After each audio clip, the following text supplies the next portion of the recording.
What is Klarna? How Klarna became a fintech unicorn. Welcome to my YouTube channel. Today, we're diving into the fintech revolution led by Klarna, the company that's shaking up the world of payments and shopping. With a valuation of $31 billion, Klarna has changed how consumers buy now and pay later. Join us as we explore the strategies and innovations that fueled Klarna's rise and discover how it's reshaping the future of finance. In the 21st century, as technology has improved the way we live our lives and made things more efficient, we as humans have become more obsessed with buying things. Retail therapy makes us happy and takes our minds off the stresses of everyday life and work. But sometimes shopping can be painful, especially online when the payment process is clunky and time-consuming, or your clothes just don't fit, and you need to send them back, sometimes having to wait weeks for the Klarna, the company that was first thought up in a Burger King and came last in an entrepreneurship competition 15 years ago, is now one of Sweden's greatest exports, being labeled in the top 5 unicorn businesses from the region. 40% of all online shopping in Sweden now runs through Klarna, and in 2019 alone, the company handled over $35 billion in sales worldwide. Whilst many online shoppers will have seen their tagline of "Buy now, pay later," not many know the history of Klarna, how it was founded and how it's now worth in excess of $5 billion. Here's how it happened. Back in the day, 2 of the 3 Klarna founders first met in Burger King, but not over lunch because they were working in the kitchen flipping burgers. Sebastian Siemiatkowski and Niklas Adalberth then studied at Stockholm School of Economics, where they met Viktor Jakobsson, the 3rd founder. After taking a sabbatical, the trio launched Klarna in 2005, initially with the name Creditor, and took part in the annual Entrepreneurship Award that same year, pitching their vision of helping buyers and sellers with safer and smoother payment methods online. But their passion was to no avail, as they finished all but last in the competition. They were told to forget about it. It's never going to work. But despite the negativity, the trio were inspired to continue, although none of them had any finance or banking experience. But what they lacked in experience, they made up for in looks, savvy tactics, and energy. The trio printed their business cards on expensive card. They always wore suits, and they obtained phone numbers that ended in lots of zeros, similar to a switchboard, to convince prospective investors that there was a large team behind them. In hindsight, they realized that it wasn't their looks that raised capital, but their passion and belief in Klarna and the problems it could solve. Klarna was invented to provide financing for online shopping, and therefore using Klarna as a buyer, you know that the shop you're buying from has passed Klarna's checks, and that Klarna is taking on the payment risk so that you can essentially try before you buy and be able to return your clothes with no fuss thanks to the intermediator. And they make the whole process smooth. That was key, as often payment is clunky and takes time. But with Klarna, they remembered the buyer from previous purchases, making the whole process easy.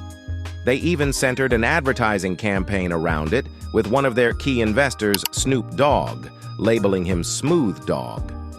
The retailer also sees some perks too, as they're not taking on any risk when it comes to receiving money, as Klarna pay up front and take responsibility themselves for collecting payment from the buyer. Shops also see an increase in goods sold when customers are using Klarna's suite of options, whether it be installments, financing, or pay in 30 days. It lets consumers try before they buy, with Klarna taking the financial risk. Allowing customers to buy on credit or pay later entices them to just make the purchase without having to think too hard about it, and falling in love with the product makes it a lot easier to part with their cash. Klarna have now partnered with numerous brands like ASOS, Farfetch, Nike, Adidas, Abercrombie & Fitch, and H&M, to name a few, and is servicing over 80 million customers, growing into one of Europe's largest banks without anyone really noticing. Along with Spotify, Mojang, Skype, and King, the app game maker, Klarna is now in the top 5 as far as Sweden's unicorn businesses are concerned, and they've solved the problem of unnecessary friction and complexity in the retail world. allowing people to focus on what they came to do in the first place: shopping. But with all success comes criticism, and the story with Klarna is no different, with some suggesting they're just a modern loan shark with branding which is encouraging young people to overspend, spending money that they haven't got and creating mounting debt. The Klarna response is that the banking industry has never been friendly, and they're hoping to change that by making the risks associated with borrowing money as clear as possible and doing soft credit checks, blocking those that are overspending. This might seem frustrating in the short term when payments are declined, but in the long run protects them financially. With one new seller joining Klarna every 8 minutes, it's now competing with some massive names like PayPal and their credit business. As Klarna looks to continue its rapid growth, the firm will be launching a Klarna card using their banking license in a bid to continue making the shopping experience the best in class, whilst also providing greater services including returns, parcel tracking, and personal finance on the app. What does the future hold?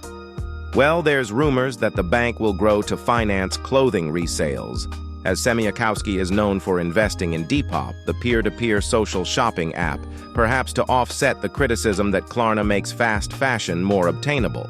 But �ฑ𝐤𝐞 is keen to understand how fashion recycling will change the fashion industry, with Klarna potentially looking into the clothing rental market too.